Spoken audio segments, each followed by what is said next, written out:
Lobster being gone back yet. Lobster's in I think don't you grab it. Welcome to the Rambling Ranting Review Hour. I'm here with my buddy Gorogregoro. Hey, what's up? And we are here to talk about his favorite manga, which finally got an adaptation. I remember you've been a long since fan of Dorohedoro.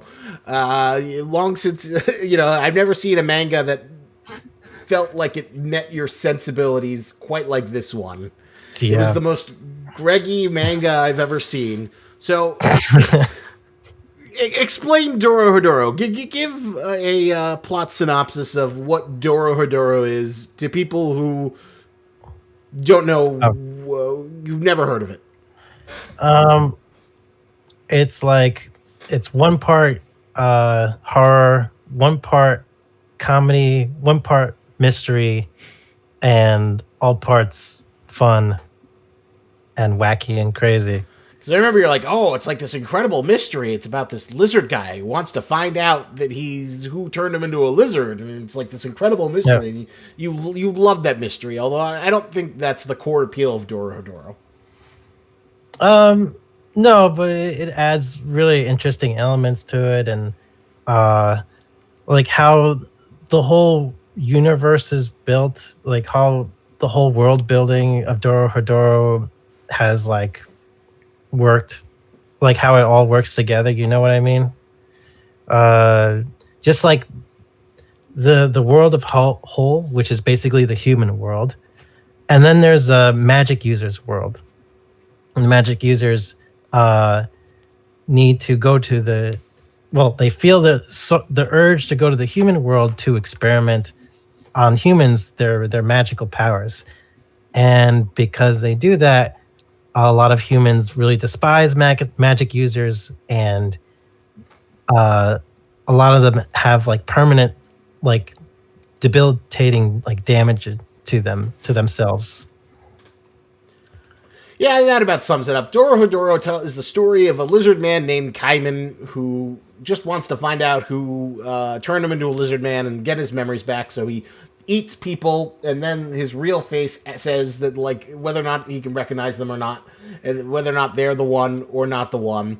And so... Okay. I just want to clarify, it's not 100% that it's his real face, because that face that we see in Kaiman is similar looking to Risu's. Risu. But it's like the cross-eyed boss, because I've read the fucking manga. But I'm just saying, for the purposes of people who are watching Dorohedoro for the first time... It's not the cross-eyed boss. He's a member of the Cross-Eyes. He's not exactly the Cross-Eyes boss. But he pretty much looks like him.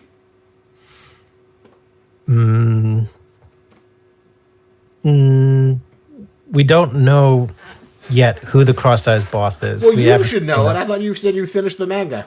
I have, yes. I have seen it. And I know who the Cross boss looks like and what he is.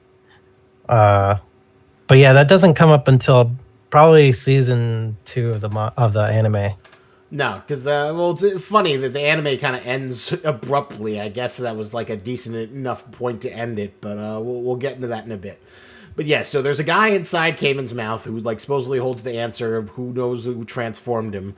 And that's the key. He's just going to keep on putting sorcerers in his mouth until he gets a clue about who he came to. But in the meantime, he's just, like, hanging out with his maybe not girlfriend, best friend, Nikaido. They have a on-again, off-again, but mostly platonic relationship. And she makes him a gyoza, he does odd jobs, and he lives in this weird dystopian magic punk society of grit and grime, and that's what you love about it, is just all the odd choices. Yeah, and Nikaido is a great side character to Kaiman. Like they're both pretty much the main characters, but yeah, Nikaido has her own gyoza shop. We learn more about Nikaido and why she's, how she stumbled upon Kaiman, and how at first she discovers Kaiman's headless body in an alleyway, and then she gets a bunch of people to help clean up the body because she was in some body disposal unit a long time ago as an odd job. But then it ends up that Kaiman, this body reawoken with like a lizard head, and thus the mystery behind Kaiman, who he is and how he got this lizard head, who cast this magic on him. So Kaiman has been, putting all these sorcerers' heads in his mouth, where there's some kind of other figure in there that tells him, supposedly if that's the sorcerer that casts a spell on him. Well, I will say that this anime, and so let's get into like the sort of elephant. You disconnected. No, I'm still there. You disconnected. Am I back? Can you see me? Can you see me now? Oh, you disconnected there. Am I back now? Yeah. You were just about to say something about. Right, so I was going to say, let's talk about the elephant in the room. The fact that this is the most hated thing, the thing that ruined Berserk for us. It's a CG. It's a predominantly CGI anime. Yeah, but they do it way better than Berserk, honestly. So, way better. Mr. Artist, what do you think artistically they did better than the Berserk 2016-2017? Oh, I don't know. You can't like articulate it. You just know. It seems like a better blend of 2D and 3D. Like the characters, yeah, you can see a little bit of stiffness in the CG, but it's not quite as like aggravating as it was in like Berserk when. And plus, there's a lot of colorful characters and designs in Dorohedoro compared to Berserk. And the background art really supplements with the CG and the 2D art in Dorohedoro. That is a huge strength of it. The background art. I really like the background art. I think it's really noticeable in things like En's mansion castle thing, where it looks really nice, especially towards the end of the series or the first season. You're right. The background art does go a long way towards sort of selling it, the majesty.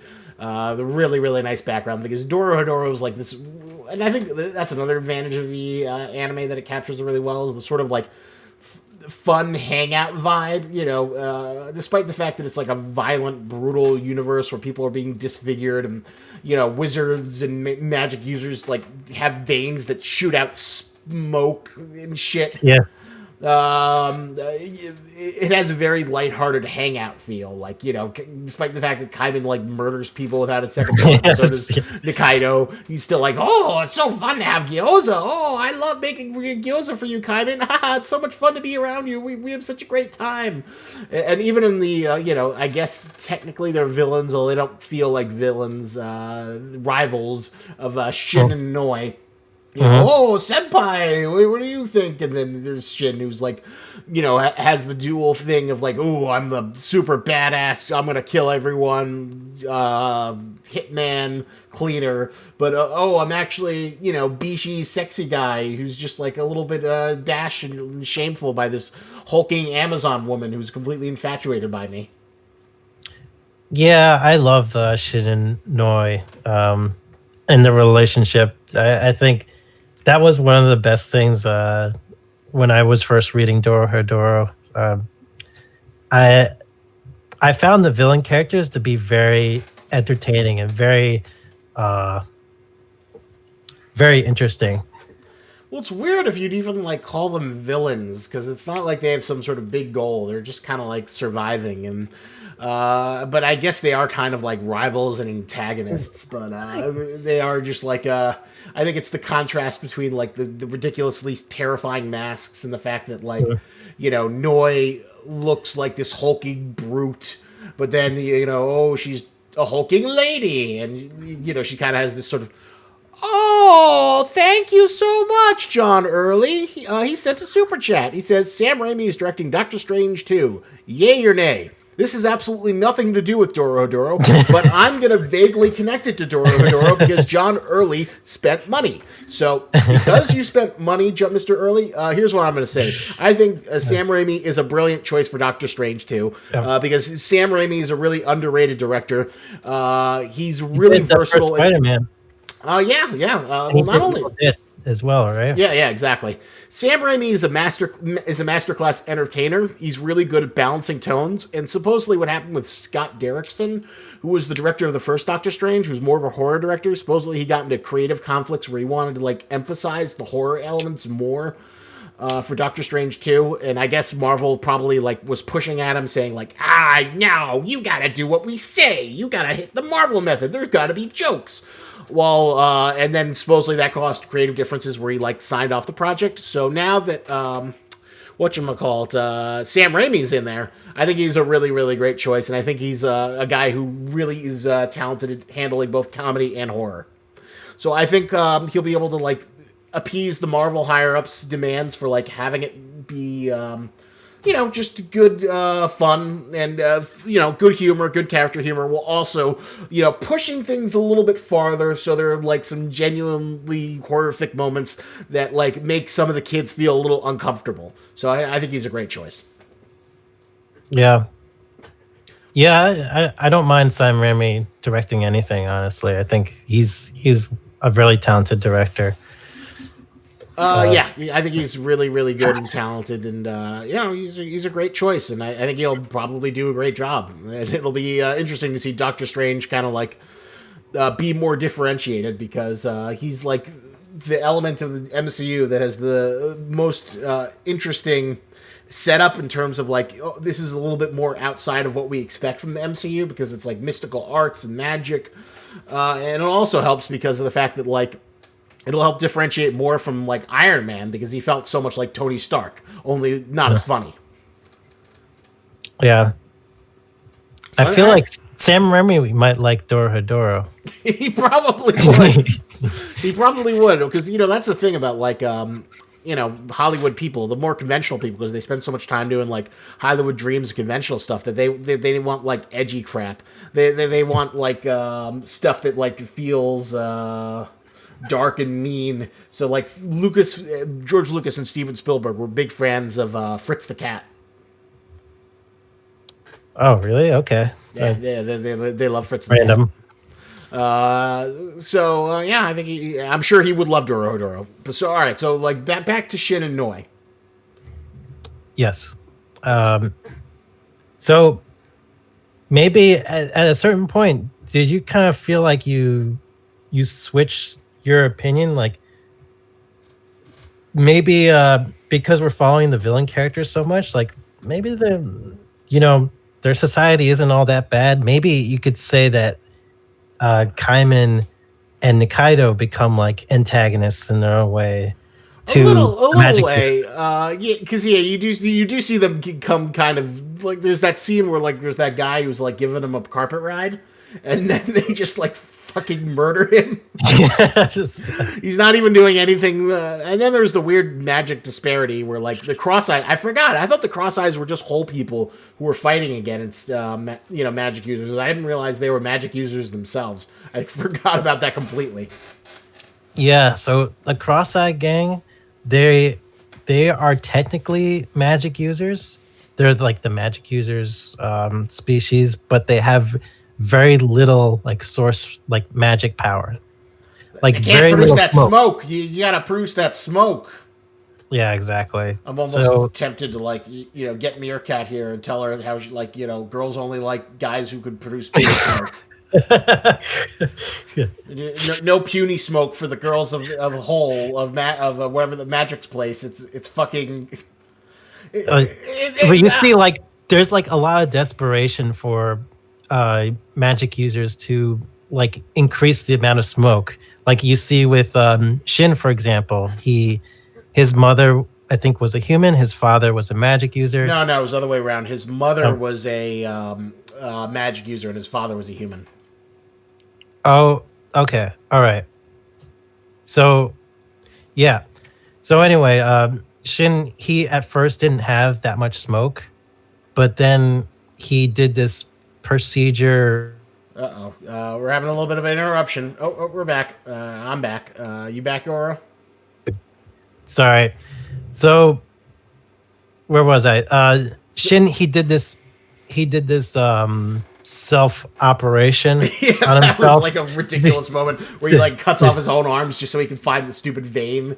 That Yeah. was like I appreciated just how like freaking like graphic that is, where he just has the stumps of arms, and then he just wants to get the little vein exposed, so he can Yep. like start shooting it out.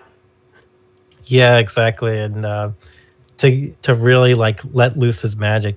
But you could see like from moments like that, like how desperate like One second. users really want to get their smoke. Well, one interesting comment from Mr. EMC, though. Isn't it great that all magic users canonically go to hell once they die? Um, yeah, that is technically true that they do that. So anyway, go on about the smoke procedures. uh, wait, you can see that? Oh, live chat. Oh, I have it in top chat. Oh, okay. So yeah. Uh, okay. So because of that, because you can see like there's a desperation, like, um, for some reason, like having the most smoke makes you more of helps you more in the magic users world. Like you become more useful in it. Like you do better like economically or something like that. So there is this high demand for like black powder, which is like sort of like a condensed bottle of smoke that any user can use to gain like a boost of magical power. So a lot of the cross-eyed gangs are going to be selling stuff like that to people with lesser ability, so they can get an edge on the other magic users in the world who have natural talent. One thing I love about Dorohedoro is how lackadaisical but yet intricate the world building is, and Mm. that like we don't even know if this is Earth. Just there's home, and then there's this other place, and then there's devils that run around, and hey, it doesn't matter. But just kind of has this like little fucking dream kids logic, and then magic users, and then the magic users or have to make a contract with each other, and then they have to talk to the devils. But then the magic user could become a devil if they go through the devil training. I mean, we could assume it's practically Earth. Whole is practically Earth, and Is then it? Maybe it's another planet. We don't know. It's another dimension. Because I guess apparently it could magic be- users are a different species. They're not humans, even though they look humans. yeah, and eventually everything. I don't want to give too much spoiler about the manga, but eventually everything does get explained, like the origin of Whole, origin of the magic users, uh, everything. And Really? it's a really fun like little history lesson actually about the whole universe. Oh, At what point does that come in? The history lesson of the Dorohedoro. oh, that's not until like very, very end, like much later. Yo, it's my buddy Walter Street, who says, "Hey, I, hey, hey! Thank you for coming, Walter Street. It's a pleasure to see I, you." I, He's like one of the longtime viewers, so I gotta. Should I? Here's a really interesting question. Mr. Walter Street asks, "Should I read or watch it?" who- I'm I, gonna say Walter Street. I'd recommend watching it just because I think the anime does a great job of like capturing the feel of the manga, and I personally found the manga a little bit tedious to read. I don't. What's your opinion? I mean, yeah, the anime is pretty good. There are certain scenes that don't necessarily do like complete justice with the manga. Like there's some really fucking brutal scenes that kind of get like a little bit glossed over in the anime. Like I can think of one particular panel with Abisu and uh, Risu, uh, and Risu is like kind of like eating Abisu's guts while while she's like half naked, or like dangling from his head or whatever. But like in the anime, they do not show that. They do not show that. But the anime is still pretty violent, though. Oh yeah, like they really animate some parts really well. Like when Kaiman like kills Matsumura, I forget what's his name. Yeah. But Fujito's little buddy, right? yeah, Fuchida's partner, former magic user partner, and that scene was pretty cool. Like literally, like the first episode, just him getting like chopped in like multiple pieces. Really great. Yeah, they did a great job. Hey, Walter, Red Uber, yeah. I look forward to you catching up. Eventually, I'm going to do an Uber stream because I got my buddy Zavil to read fucking Uber. So we're going to have a big Uber stream because I don't have many people to watch Uber. So definitely catch up to the rest of it. Sorry, but yeah, they did a great job with Kaiman slicing up, right? Yes, I would say so with the anime. So it's up to you. There's like certain parts where I say it's better to be read, but at the same time, the anime is really fun. I love the choices for voice casting. Yeah, Kaiman is like the perfect voice. Yeah, it's what's his name from part 4 of JoJo? Who did he do in JoJo? Uyo something. What's his name? Part 4 JoJo. Which character? Just tell me which character. The guy with the hand ability. Oh, Okuyasu. Yeah, Okuyasu. That's Kaiman's voice. Ah, well, it's really perfect. Because, yeah, I think what makes Dorohedoro really resonate well, and what kind of like gives it the flavor, and I think the anime does a really brilliant job of capturing, is that despite it's this grimy, dark, violent universe, it's really kind of sweet. There's this sweetness between the two, between like all the characters. Like, there's a great sweetness between Shin and Noi that's like really wholesome. Nikaido and Kaiman have this like really sweet friendship that never like you'd think would like devolve into like fan servicey shit, but now they're just best buddies. They can never quite commit to each other physically, but they commit to each other as like very loyal friends. But also it'd be kind of awkward for them to have a romantic relationship at this point too, because Kaiman literally has a lizard head. Like, how are you gonna kiss like a lizard headed guy with like super sharp teeth annya? Like, I think they'd figure it out. The anime has done the weirder things. I don't think it's what you call it. Yeah, there's like the sweetness between a lot of the different characters and the relationships, and I think like some of the best episodes are like the hanging out or like the baseball episode.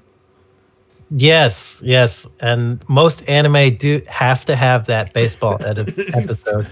It's just a really fun thing of just like them hanging out with like the different objectives. Where poor Fujita, the shitty sorcerer, is just like, I'm gonna get Matsumoto, I'm finally back, but just nothing goes well, and then he gets turned into a Frankenstein monster who like gets stuck in the freaking in the dugout.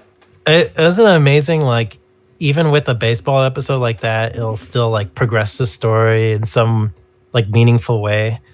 Like with the Matsumoto like being there and then sinking to the bottom of like the baseball field eventually. Oh yeah, and that was like a great gag. Just having like Ibusu as like the fun brain damaged girl who's just like kind of partially mentally handicapped throughout the rest of the series after like she's first introduced, assumingly because she got her face ripped off and brains exposed. Yeah, like you think like she's got like a serious case of PTSD, and it just like severely handicaps her mentally. I don't think so. I think she was just like got her face munched off, Or no, she gets that like when they're trying to save her, her like face gets ripped off, and then Right. they healed her. Yeah. She was like practically dead, so she came That's what back I brain mean. damaged. PTSD, No, post-traumatic it's stress. very different than PTSD. She's just like kind of brain damaged, not PTSD. You don't see her like hiding in a shower, cradling in a fetal position. Okay, well, yeah, but like mental trauma. Also, You could say mental Mr. trauma. Tato Magix, good old loyal guy, says, "I love all the characters in the N family. Shocking." Yes, yes. I gotta say, the N family is really, really nicely fleshed out. I'm enjoying almost every single character in the N family.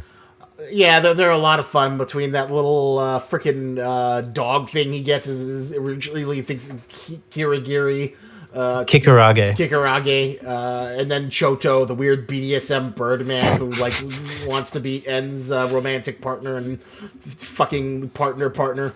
Yeah, Yeah. like all the details are always like fascinating. Like, ooh, every 4 nights you could have a contract where you have a partner, and then Shin and Noi are so like valued that like people are like fighting to try and kidnap them and force them to be their partners. Yeah, I think it's like a blue moon, and I think that only happens like once every 4 years, I think. 4 years. Okay. Yeah, there are, like I said, the world building is a little bit like kind of like, and then this happened, and then that happened. Although, interesting question. Mr. Joltor Brigolt says the girl design looks off for some reason. Goro, Mr. Artist, what do you have to say about Q Hirashino's female designs? Well, it is interesting you point that out because maybe some of them don't look quite as they don't have like as feminine bodies sometimes. Like you look at like Nikaido's looks pretty buff. Noi looks pretty buff. Well, Noi's super buff. She's like a mega Amazon. Oh yeah. But there's not too many like super like feminine designs. Like I Well, guess but I mean, she does Ibisu like is, like she does like child. I always found it really interesting when I learned that this was like the woman who did Dorohedoro was a woman, and there was like some fan servicey moments which I find very interesting because I always wonder is that like I would imagine if you're typically what happens in like for female creators is that they kind of de-emphasize the sexual appeal for the female characters, but they have like lots of like bishi hot boys. Right. Which, I'm sure, it's expected, the old diversity of character design. But I always find it funny when it's like, oh, well, what are you doing putting in the erotic character design? Is the editor forcing you, or are you just like hot girls? What's driving this? Well, yeah, that must be some of the editors doing because there's a lot of like, half naked fan servicey moments in the manga. Like, not as much in the anime from what I see. The anime does this weird thing that we're seeing a lot in mature cartoons where they'll have like nudity scenes, but like nipples won't exist. Yes, they'll like get maybe they'll do it in like the uncensored version, but the Blu-ray. Yeah, right. And Mr. Walter Street says, I just looked at the manga art and it's really good. I honestly don't know what to consume first anymore. Sad crying face emoji. I mean, yeah, the art is really good. The art is really good. Like if you take away, there's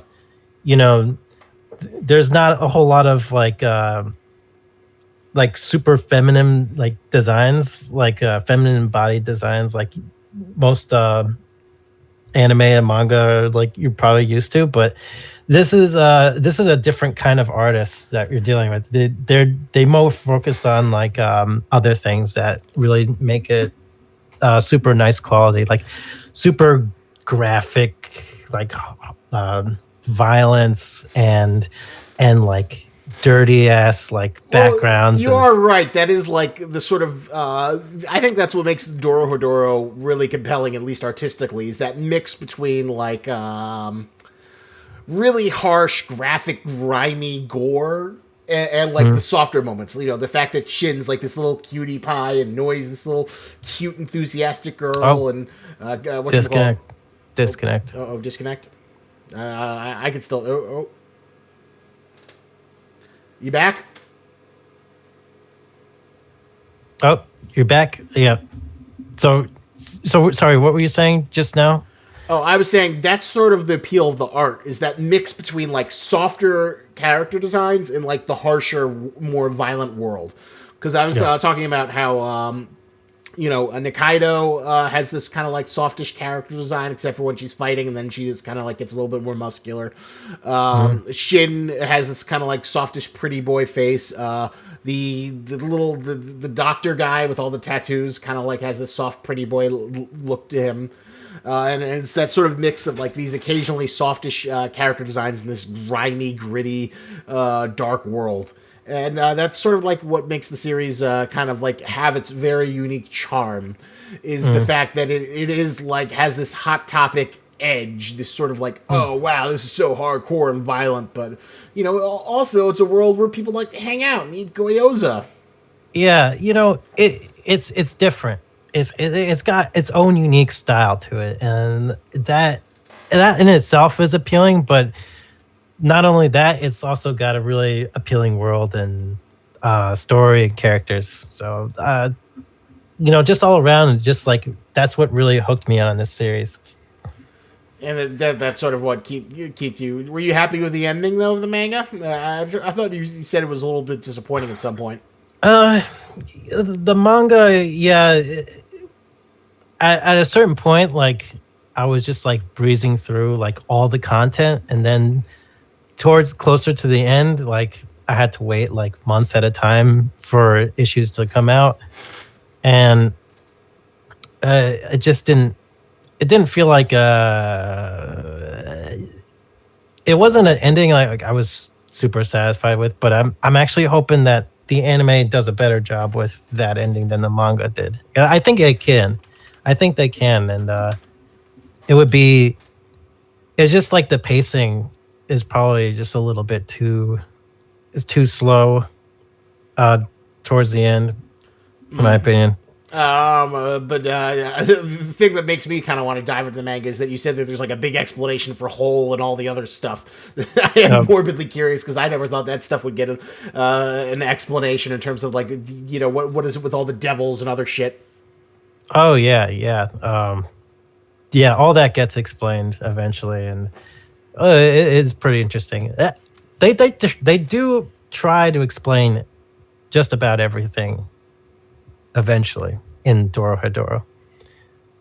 That's one thing I can appreciate with Dorohedoro. It's like they actually had somewhat of a well thought out plan for the series, which is awesome.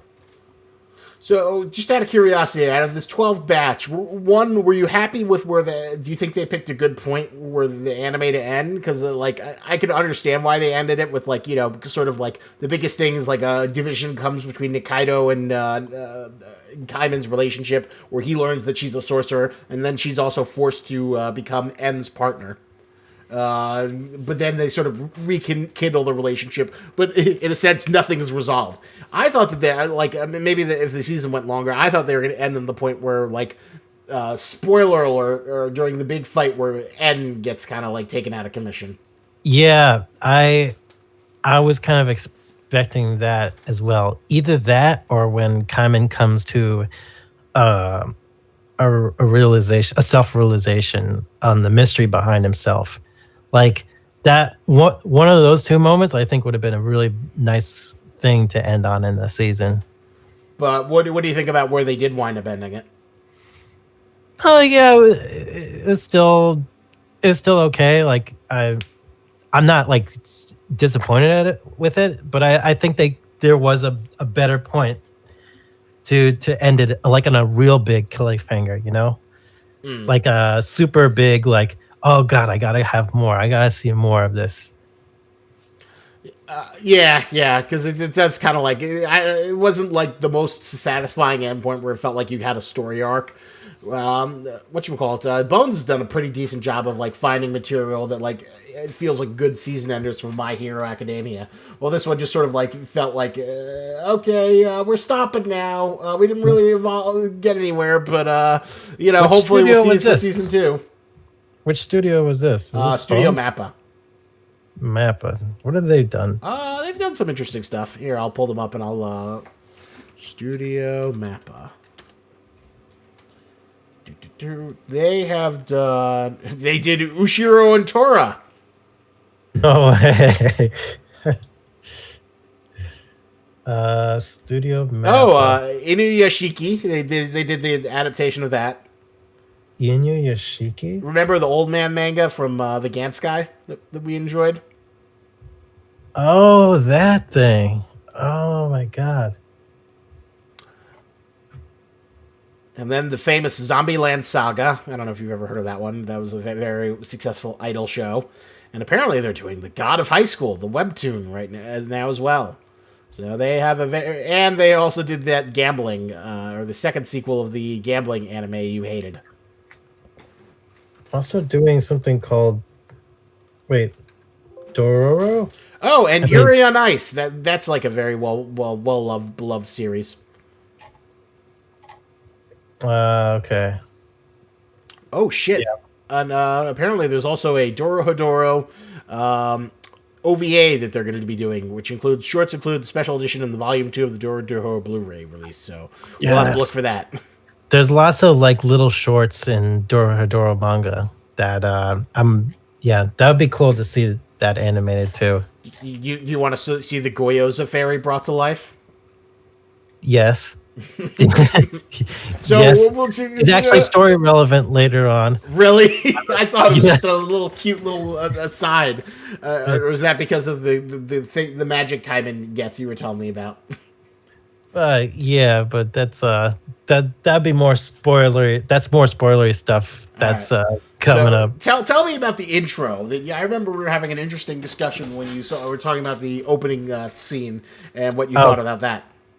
Oh yeah, the intro for Dorohedoro is really great because there's a lot of really subtle foreshadowing in just that intro for multiple characters. To me, I enjoyed it, but I wasn't like nerdgasming about it as much as you were. Because to me, like, it just seemed like I thought it was a really cute intro, but to me, like, I thought it was just like, this is Kaiman's everyday routine. He comes in and he's just coming in every day and he's getting those, and then Nikaido's making all her goddamn Goyoza frequently, and it's just sort of like, it was a really esoteric.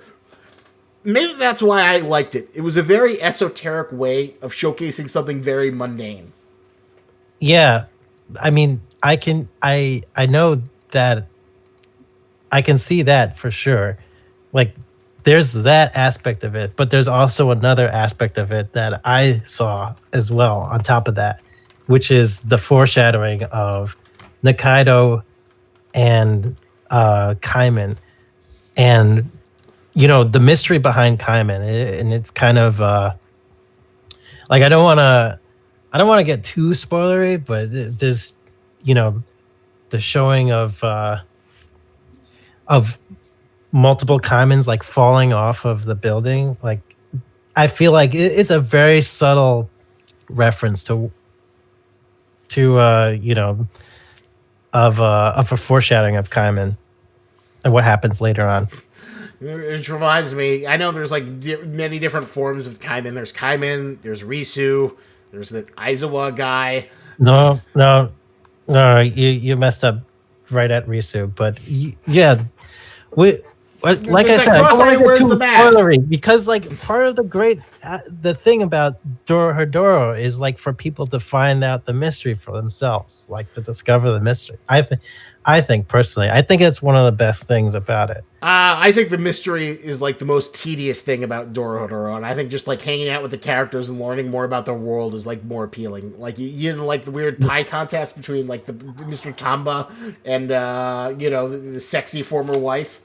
Yeah, no, I mean that was pretty good. But by the way, I don't think it was a former wife, but it was like she had a crush on Mr. Tamba. You're right. She had a crush on him, and he didn't reciprocate it. Right. Because Tamba's seems to be gay for his homie, the panda guy, as far as I can tell. That's, by the way, that is not. That's his wife. That's like there's a woman dressed underneath that. Oh, really? That bear costume, yes. Oh, Dorohedoro, you were Yeah. just throwing me for a loop for gender and all those great things. I had Um, no idea that there was. I thought it was his very masculine bear lover. But yeah. anyway, so I guess that's another thing we learn as the Feminine end. bear. Where every ending of Dorohedoro tells us, and as we go slide down Kaiman's mouth, and it says, we learn blah blah blah blah blah blah. What will we find out next? Dorohedoro. Yeah. And I like how each episode is called a curse, and Well, isn't that from the manga? Isn't each chapter a curse? yeah, yeah. There's like little subtle things about Doro that they add just for flavor that really makes it a little bit more special. And I guess that is that flavor that like sort of makes it like special and fun and unique and like this kind of like fun hangout universe with all these kind of like loser people who are like all kind of trying to struggle to survive. Remember that one episode where they go to the bring back the dead to life party Yeah, at En's mansion or not at En's mansion, but at a different mansion? yeah. Like all those upside down like hanging bodies, like, and then they just um they like cure the little devil um for each magic users, and then it crawls back into their eye and they revive. Yeah, the little devil tumor that every magic user has. Yeah, so it's like, you know, that was one of my favorite scenes in the season. Like seeing that animated was really special. Why? Why did you love that so much? Well, it taught us so much about like the magic users world, and just seeing like some of like the more rookie magic users like surprise and awe of like what the fuck is going on in this like banquet. It was really funny because like you could see some of the more experienced characters were just like, okay, get ready for those like nose plugs or nose pins or whatever when you enter here, because it's gonna stink like fucking crazy. And then the other characters are like, oh, why do we need nose plugs anyway? And they realize later on, like, oh shit, that's why. It's like, okay. It is one of those like very sort of like Dorohedoro moments of like you're just in this weird thing, but there's just sort of like, oh yeah, no, that's what you do. You go to the corpse party, you bring a little present, and the person gets revived, and that's just how it is. You get the devil, and you bring the little devil back to life. Then it crawls into the person's skull, and then poof, they're back to life. Yeah. Yeah, no, just another aspect to the fantastical magic user world. And I think the way that they do magic in this universe for Dorohedoro is just especially much better handled than most other like things I've seen. Like, well, here's this is the interesting question, since our favorite whipping boy, Black Clover. So, like, I'm going to be the contrarian and say that, like, oh, it's no better than Black Clover because, oh, okay, so they shoot smoke, but each smoke does some random stupid bullshit. Oh, she has healing magic. Oh, he has slice everyone and up magic. It's just the same shit, only there's just black smoke. So why is that better than Black Clover, where there's lightning magic and dark magic and water magic and reflection magic and all this other cool shit? It's just a more sophisticatedly built universe around those those fantastical abilities, and with lasting consequences too. Like take a look at N, for example, his incident with the Cross-Eyes boss. How he created a vast like mushroom, like it was like basically, you know, the magic user world's like 9/11.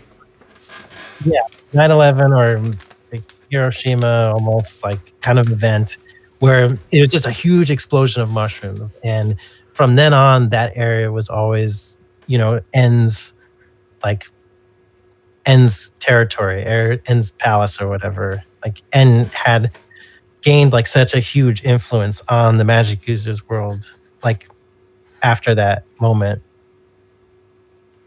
True. Yeah. Okay. Yeah, and I will agree with you. I do like the system. It's weird. It's very specific, and it's like nothing I've ever seen but before. Yeah, and it doesn't have to like it doesn't necessarily have like a super fantasy element to it either. It in some ways it's like a mix of like steampunk, like sci-fi.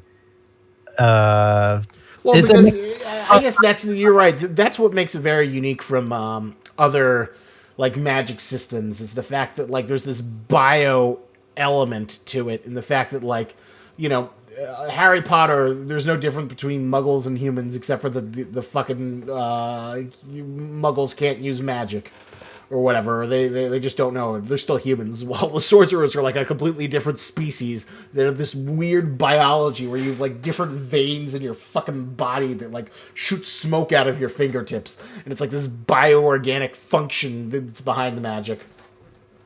And then it's all comes from this little devil tumor that you get in your goddamn head. Yep.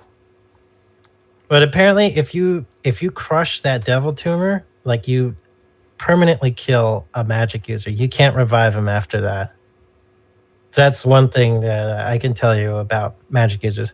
Like if you chop off a magic user's head, you could technically still revive them through a lot of ways, like healing magic, combination of healing magic and revive magic. But once you crush the devil tumor itself, like within their brain, that's their biggest weak point, and that will permanently kill a magic user. I forget if they wait. So say that again. If the devil gets killed, then does that kill the magic user, or did that just stop them from using magic? It kills the magic user. Okay, 'cause, yeah, I remember that. And I forget, like, where do devils come from? Like, because I know magic users can become devils, but devils, the magic users seem to like worship devils, right? Right. Well, you could say that the devils are like they're a much higher being than magic users. But the origin behind devils is actually explained, like I said, Really? towards later on.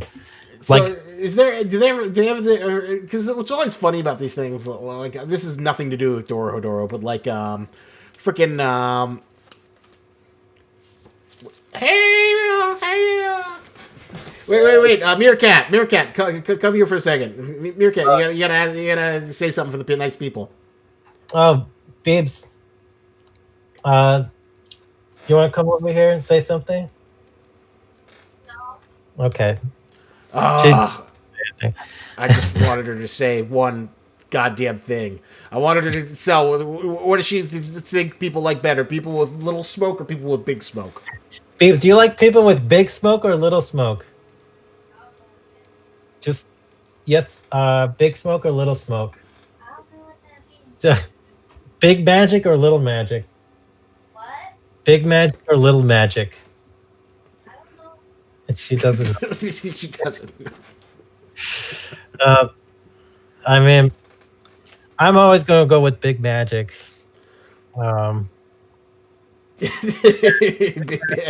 People love big magic. uh, I think it I, would have been funnier to have her say that. God, I But- want it. Just go on. who's your favorite character in Dorohedoro right Good now? question.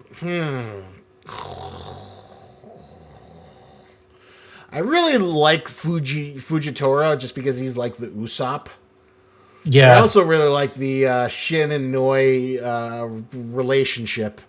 So I think they're highly up there. I think they're a lot of fun to watch. Do you have any personal favorites in terms of who you like the most? from just this entire series or season one? Give me a season one and then the entire series.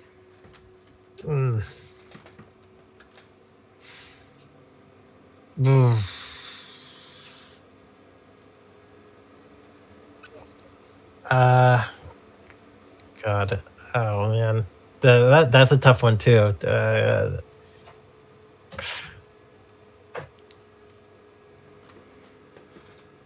Yeah, the Shin and Noi combo is great, but Abisu is also really fucking funny. Um, uh, maybe Kaiman. I don't know. You just love the guy who loves gyoza. Although Yeah. Tato's asking, I would also think you could cripple a magic user by cutting off the fingers. A good weakness. Oh That is yeah. true, but I feel like a lot of them, like there's that one guy with the blast cannon, and he had his arm cut off, so that like somehow made it more powerful because he was like shooting out the veins. I mean, he's right; could be a potential weakness, but it's also like a potential strength. It's kind of like, oh, I'm going to deform myself to use those magic veins and use that sweet smoke more. I think it depends on the magic user and like how they apply their magic. Like you look at N, for example. Like N will always use his mouth to shoot out his smoke. So you couldn't necessarily restrict it by breaking N's fingers. That is true. I forgot that like him and Noi, they use the mouths, and I forget, is that like a sign of a more powerful user? Like medium tier users shoot it out of their fingers, while more powerful users like eke it out of their mouth.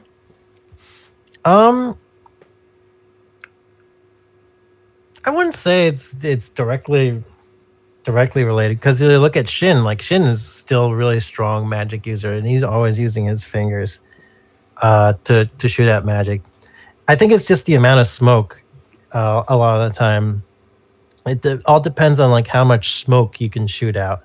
That'll determine like the power level of the magic. That's sort of like what, yeah, I guess that's a decent enough system. And I remember that like when Nikaido does, they have that flashback scene where she uses her time magic, that she like creates this like weird little time box, right?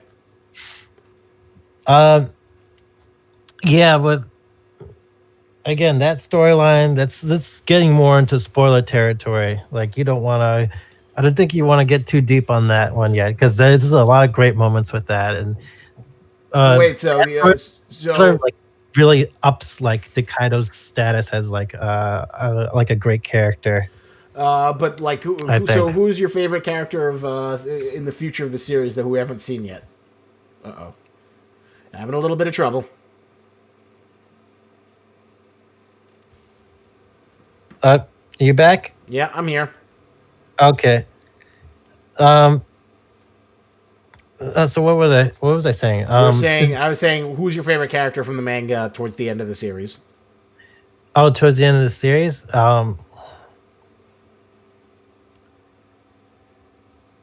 it'd have to be like, it'd have to be the fucking it'd have to be fucking Kaiman or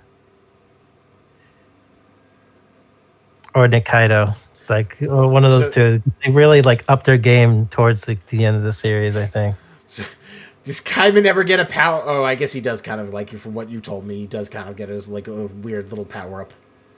Yeah. Does Kaiman, because does he still remain Kaiman, or does he like become one of his alter egos to like takes over? Because that's another thing that's never really addressed, is like we see so many different, with Risu's implied to be like Kaiman, maybe his former form. But like, does Kaiman with his lizard form ever think that like, I don't want to have my memories because this is my new identity that I've assumed now, and I like the world I live in now?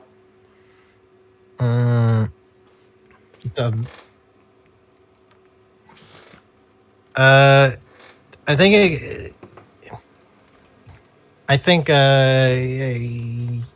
yes, he kind of likes his lizard. He eventually he likes what he becomes with his lizard head, but like the personality he's become with his lizard head. But yeah, again, I think it's probably not a great idea to get too far deep into the story beyond Okay, because like yeah, you think that's half the fun for you. Well, for me, I think what the manga gets really, or the anime does really well, is the sort of hangout vibe, in terms of like just seeing people like live their daily lives in this weird, strange universe, versus like the mystery. The mystery I thought was like the most tedious thing because it feels like it doesn't move fast enough. To me, it's just sort of like, it's more and that's why I think the anime is a really successful adaptation, is that it captures that hangout vibe of just like learning new things about this weird universe, versus like, oh my god, I gotta know why this guy's a lizard, which like if you're going into that, you're just gonna be like find it really tedious. Although I know you like that aspect of it. Yeah, no, but I also, yeah, I do enjoy the hangout thing about it too, and learning about the universe, like this is super weird universe, and seeing like, oh, when are they gonna ask interrogate Risu, and ask him like what the hell his deal is with Kaiman. Why is an entity that looks like Risu inside his mouth? So like things like that is going to be like that was really interesting for me to learn as the series went by. Like, from one chapter to another, like figuring out what the motivations behind Risu was, like what kind of person he was. Like he apparently had no idea who killed him, and he didn't know who Kaiman was. So there's a lot of weird things like that slowly fall into place that really bring itself together. And I forget, like, after, well, does, like, the boss of the Cross Eyes kind of become, like, the final villain of the series? Because I remember, like, after the big pivotal moment where he's introduced, there really isn't a villain. Yeah, no, yes and no. I'm gonna say no. The final villain is something a little bit beyond the Cross-Eyes boss. Oh, interesting. Yeah, so it's strange. It kind of like morphs into something more like yeah, but I think that aspect of it was like something also a little bit questionable towards the end of the series, which is a little bit. It started to get a little bit more metaphorical, kind of. Does Kaiman fight the idea of evil? Not exactly. It's more like the idea of like spite, hate of. Well, But not exactly like that. Tato asks, did you like the devil character Asu? Yeah, Asu's a pretty cool, grounded character. I wouldn't say he's my favorite or anything, but he's a great supporting character in the series. Like it's neat to have like a devil befriending Nikaido and Kaiman. Be on the side of good guys. So, Yeah. well, here's a really big thing. Obviously, we like this better than the Berserk anime, but did you like this overall series of Dorohedoro better than Berserk? Ooh. Or is that like heresy? Oh God, I don't. Is this me like putting your darlings and you know only one can exist? I gotta say, so far, yes, Dorohedoro is better than Berserk right now. What? Yeah. What? What? Honestly, I haven't caught up with Berserk in a while, so You're not that far behind. You're probably only like a couple chapters, but I'd be interested to see what's going on with Berserk now. I need to catch up. you're not that far, and you've got plenty of time. But I cannot believe it that no, that's heresy. I think Dorohedoro has a lot of the charm, but I feel like the world building isn't quite as in depth as Berserk goes, and it also doesn't have the same sort of weighty themes that are at its core. Yeah, but sometimes Berserk is like a monster of a week kind of thing, where it's like, you know, we're fighting against all these trolls, or we're fighting against, you know, sea monster pirates. We're fighting against, you know, whatever's going on in the Elf Kingdom. We're fighting the inside of like evil demon whale. And what you feel like the fighting is makes it a little bit tedious, and versus Dorohedoro, where it's like less emphasis on there are action set pieces, but they're not kind of like the draw of it. Yeah, like yeah, exactly. I feel like Berserk, it doesn't have to focus necessarily on so much like of this monster of the week formula thing. Like I think I think it can move past that and still be about a guy that carries around a big demon slaying sword. I mean, he's got to go berserk. But I will say that, though, like, the one thing I'll give you the benefit of the doubt is that, like, I feel like Berserk hits some, like, weightier stuff than what I've seen in Dorohedoro. Yeah. But at the same time, Berserk is super tedious to read as, like, a monthly ongoing series. Just because you get so little of it and you get so infrequently, and it feels like it moves at a snail's pace. Yeah. Yeah. A story like this though, like you hardly feel like you hardly feel like the story is slowed down at all ever. Like it's even like in some of its side stuff, like there's always like interesting character moments. Like I feel like the characters in Dorohedoro are actually way stronger than Berserk. Yeah, they're nicer and like happier to be around, but I disagree. Okay. Maybe during the Band of the Hawk days, those were like really strong Berserk days, right? But let's talk about the characters like right now that are traveling with guts. Like, you know, they kind of feel like I don't think they're like that compelling as like some of the other characters from Dorohedoro.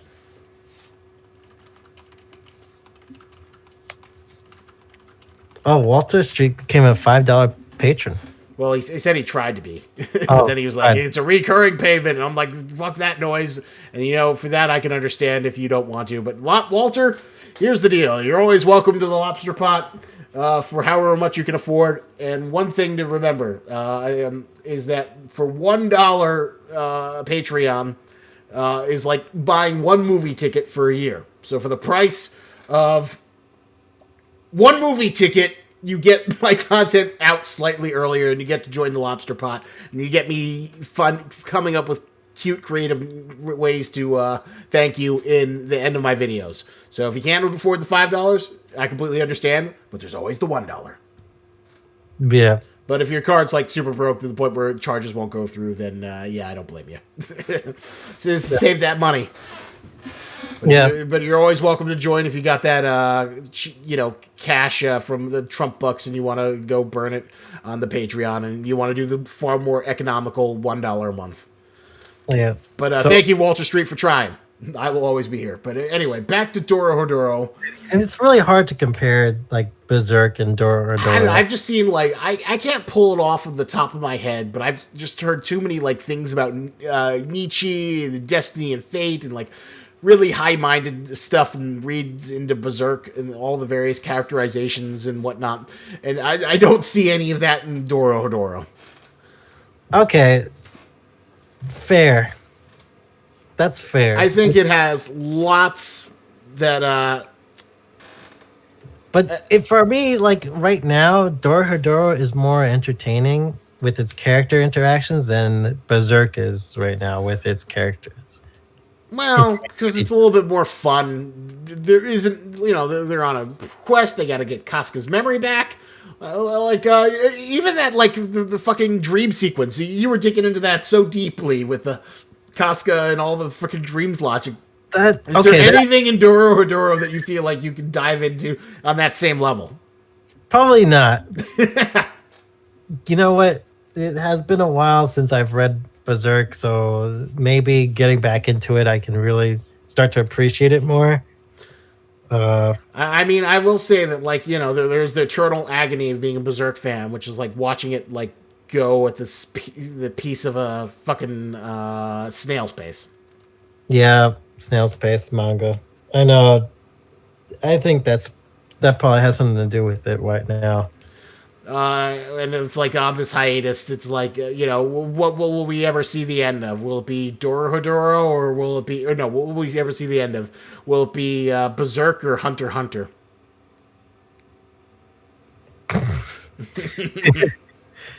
What if they just both die at the same time, the mangakas, and then it'd be like the saddest day in Japanese manga history. Well, be careful what you wish for. We got COVID-19. I'm sure, like, the Shonen Jump offices has, like, you know, they put Oda in a little bubble suit and make sure he doesn't leave the officer.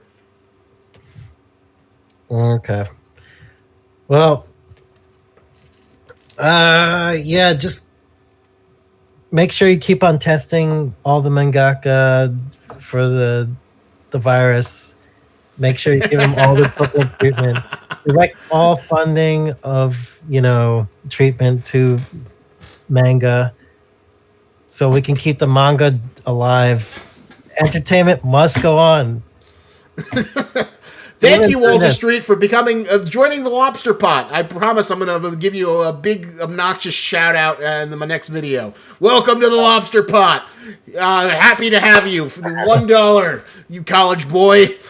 Use those Trump bucks well. Thank you for joining. Ooh, lobster time.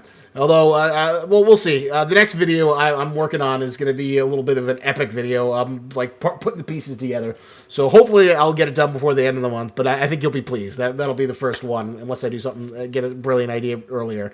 But sorry, what were you saying, Goro?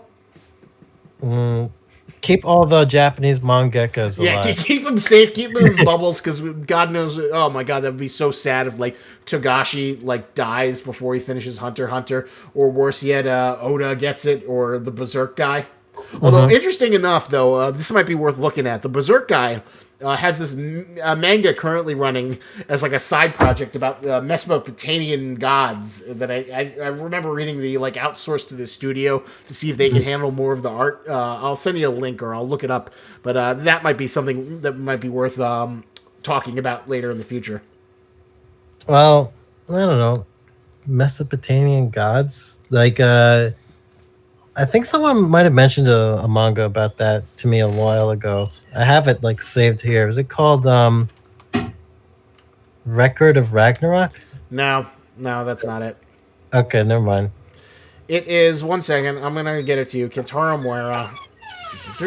It is Duranki. Duranki? Duranki. Duranki. Durakni?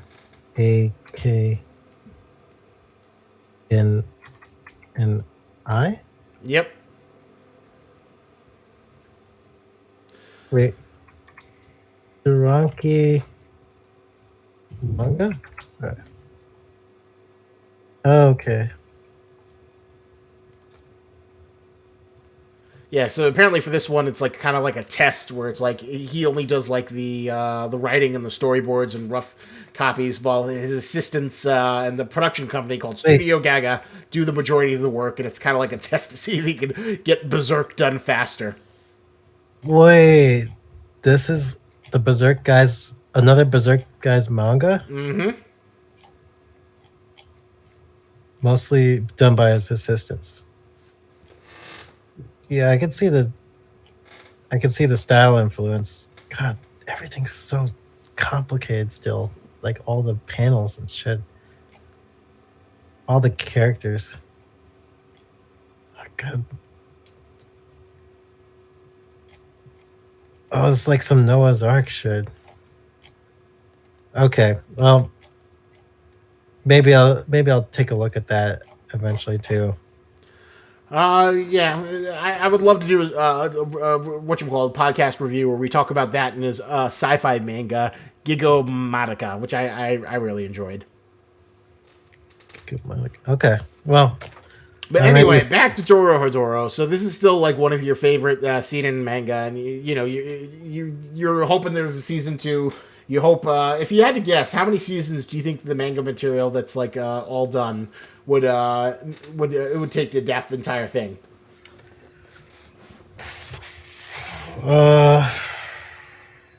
I'd say 3 or 4. I think you could do it in 3 or 4. Really? At like 12 episodes or 24 episodes a season? Because I'm looking here, and it seems like the manga lasted 167 chapters. And if I had to guess, maybe we got maybe like 40 chapters in? Is that a good estimation? Yeah, probably 40 chapters.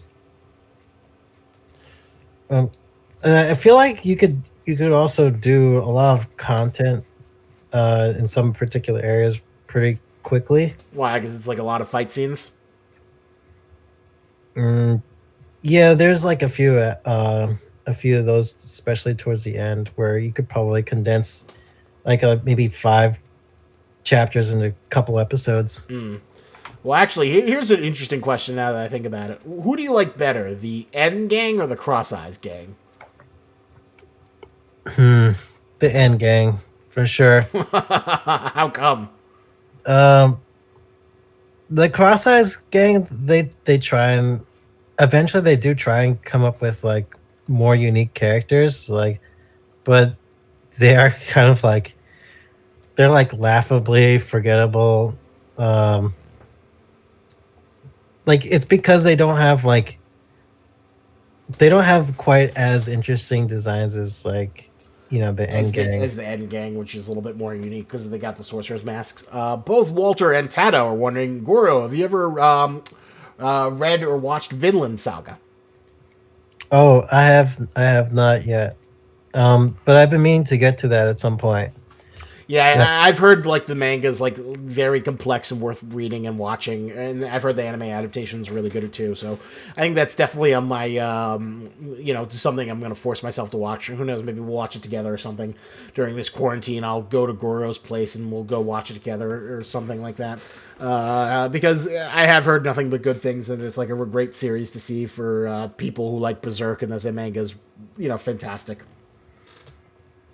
Yeah, I'm a little bit curious because there's also it seems like the storytelling is like over the course of like almost like other people's like over several lifetimes. Is that right? Is that accurate? I don't know. I don't know if that's accurate. I always thought it was like over like not over several lifetimes, maybe a couple of years, but I could be wrong. Right. I just know the thing I know is that it's revered. It's as revered in the sacred halls of like Berserk in terms of like the top seinen manga for big boys who want mature manga. Yeah. Yeah, we'll have to get into that too, because that looks like it could be interesting. Although, well, here's something I'm curious for the chat. So, just a little bit of a tangent outside of, let's finish up Dorohedoro before we get into like random chatting. What would you rate the first season of the Dorohedoro anime?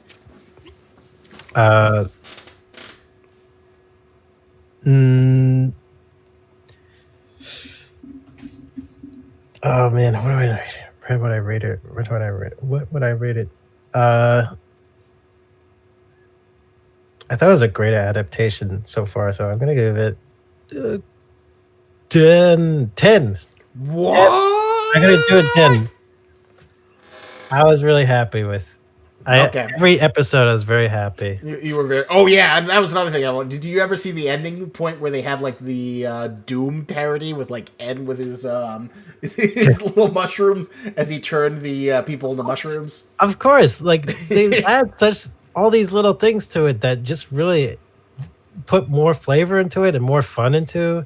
Like they do a different outro after every episode, which is was like, I didn't see that in other Yeah, anime they in a changed. while. I don't know. I probably need to go back, but like they changed up the outro to like a surprising bit, where like each one was like kind of had its own unique little spin, and I really love the first person shooter Doom with N, where they have like a little magic meter and a health meter, and then he has his mushrooms as he goes around and turns cross-eyed people into mushrooms. Yeah, like watching this whole season, the for Dorohedoro really like brought back that first magic that I've that got me hooked on Dorohedoro manga in the first place. So I was really satisfied with this season. Did the ending song change each time? Tato says they had so many different ending songs, but Yeah, it did. oh wow, changed every 2 episodes. There you go. They put that anime budget where it needed to, changing up the ending every 2 episodes. I guess like the really small critical things. There are certain scenes that the manga does better, like Risu being cooked up by the turkey head guy. Um, they do that better than the manga, and then Risu like disemboweling Ibisu. They do that better than the manga. There's probably other points, but that the manga does better. But I'd say it is a really great adaptation. I would give it an 8 out of 10. Why? Because I thought that some of the animation was like has that like CGI plastic stiffiness, and I think it did a great job of capturing the spirit of the manga. But to me, the manga is still like I think it has its like weird sort of charm, but at the same time, it's not something like I'm head over heels in love with like Uber.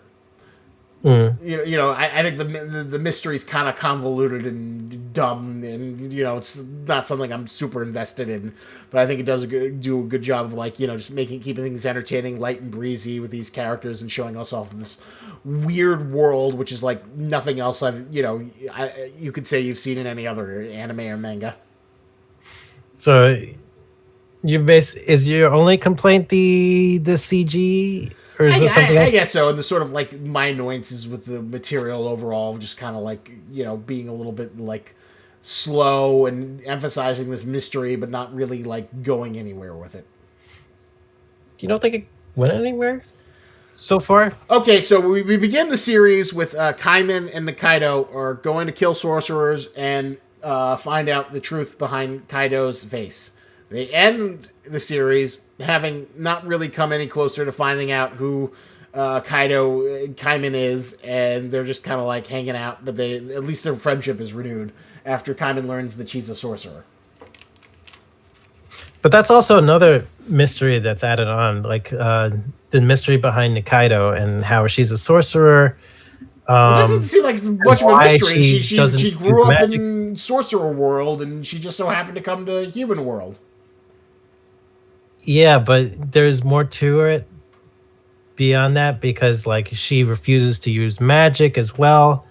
Why is she a sorcerer that is befriending a human, and a human that's killing other magic users? Because she's like a nice person, and she doesn't like the sorcerers are bad to the humans, and that's why she, is sympathetic. Like it seems like a pretty simple character motivation. It's a little bit more complicated than that, I'd say. I think it's a little bit more complicated than that. Like, Well, I don't think it's like the most compelling mystery.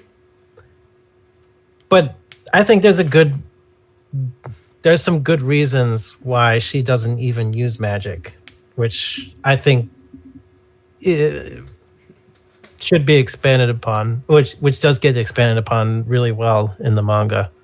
Well, all right. So a lot of the people in the chat are saying, like, asking, "Have we seen Beastars?" And I know about Beastars, but I don't know. I'm just so morally opposed to like furry shit. Like, I heard good things about Beastars. I'd be curious to. Yeah, I've heard that the anime adaptation is very good and very well beloved, but like I'm always like apprehensive to like things that seem to be like encouraging more furry. Did you stuff. ever watch Zootopia? That was that was decent. It was decent. And Beastars is like Zootopia for adults with like more animal fucking. Is there is there more animal fucking? I don't know. There's like this famous scene where like the wolf is like the rabbit is like starts taking off her clothes in front of the wolf, and she's like trying to seduce the wolf, and the wolf's like conflicted about his combined emotions of between wanting to have sex with the rabbit and murder the rabbit because he's a wolf, or maybe do both. God, that sounds like some weird. Oh my god, what does that remind me of? Fucking. Walter Street has the best comment. It's furry shit, but it's fantastic. Because Beastars also has that like sort of carnivore predator prejudice between the carnivores and predators, and people have prejudices about them, but it like takes it in a slightly more mature fashion. God, what is that game? The wolf game? Oh, Okami? No, not Okami, but Telltale game. What you call it? I know what you're talking about. The Wolf Among Us. Yeah, Wolf Among Us. Yeah, it a little bit reminds me of that kind of like thing. It's funny. Walter Street also says really good writing, but there's a lot of sex scenes. And I guess like when you have furry animal sex scenes, it just feels like it's like tapping into that like level of deviancy. It's like, here, you should watch this thing. It's The Godfather, but it's also a Sonic the Hedgehog fan fiction anime. Okay. Well, the thing, listen to the chat. What I really want to do in one of these podcast reviews with Goro about is the Tito Kube one-shot Burn the Witch. But No. Goro is so burned. I'll watch the anime. He's like, I won't even watch the stupid, I won't even read the stupid manga chapter, which would take far less time. Yeah. Why don't you want to burn the witch? Tell me. It just looks. I don't really trust anything he draws anymore. Like anything any kind of story he makes right now anymore. He lost so much favor for me from all his like repetitive Bleach stuff. Because like every other story arc felt like, I mean, almost every story arc felt like a repeat of Soul Society arc, except I hate to say it, the Fullbringer arc. That actually felt more unique. I think they should have just not. They should have just not done the Hueco Mundo arc. Just not the way they did animated it. They should have just went from Soul Society arc to maybe, I don't know, Fullbringer, but I don't know.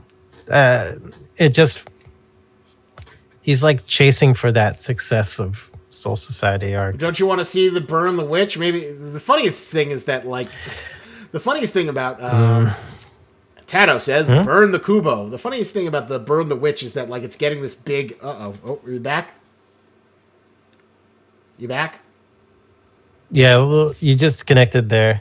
Tato says Burn the Kubo. Wow. Burn the Witch isn't good. I'm not going to deny it, but I am desperate for someone to talk about it with. Yeah. Well. But I still think it's funny that it's like, we're going to make this a huge, it's an anime before there's no manga material. It's just like, there's just this one pilot chapter, which isn't even that great, but it's like, we're going to push this full stream. We're going to stick Kubo Tite down your veins, whether you like it or not. Kubo is a really talented, like, artist. I don't think he's that, like, I don't think is that great at, like, long-term storytelling. No, he's like the greatest person of creating style over substance. Like, everything he does looks really fucking cool. Even Burn the Witch is like a really cool title. Yeah. Yeah, he needs to be teamed up with the writer, I think. Someone who's like a little bit better. And, Kubo could just come up with weird character names and cool titles, and then someone else is like responsible for actually fleshing them out. Yeah, kind of like what they got going with Dr. Stone. So that'd be ideal, I think. That reminds me, for all the Dr. Stoners we've left behind, not only do you have the Dr. Stone to catch up, there's also the Boichi created Dr. Stone spin-off. There's a Dr. Stone spinoff. Yeah, the nine chapter Byakuya about Dr. Stone's adopted father, or Senku's adopted father. talked about this. Okay, well, I'll have to get into that too. Yeah, I want to talk about them both, but you have work to do, mother mofo. But I promise you guys, we're also going to return for the Promised Neverland as soon as we force Scott to catch up. Is he going to finally do it now? I don't know. I gotta fight him. I gotta watch some more. I'm like 2 out of the 10 Homestuck things he promised, and they're fucking long. So I gotta make sure I do my homework. Get Dorohedoro writer to do a story with Kubo's art. That'd be kind of neat, but I don't know. I think Kubo might do better with like someone who's a little bit more analytical. I'm trying to think. Like, I think he needs a more battle-y manga kind of story. I feel like a story like this, he might get a little bored. Potentially, but he is good at drawing. I think it's really funny though that like Kubo's era ended, but then once Kishimoto fell.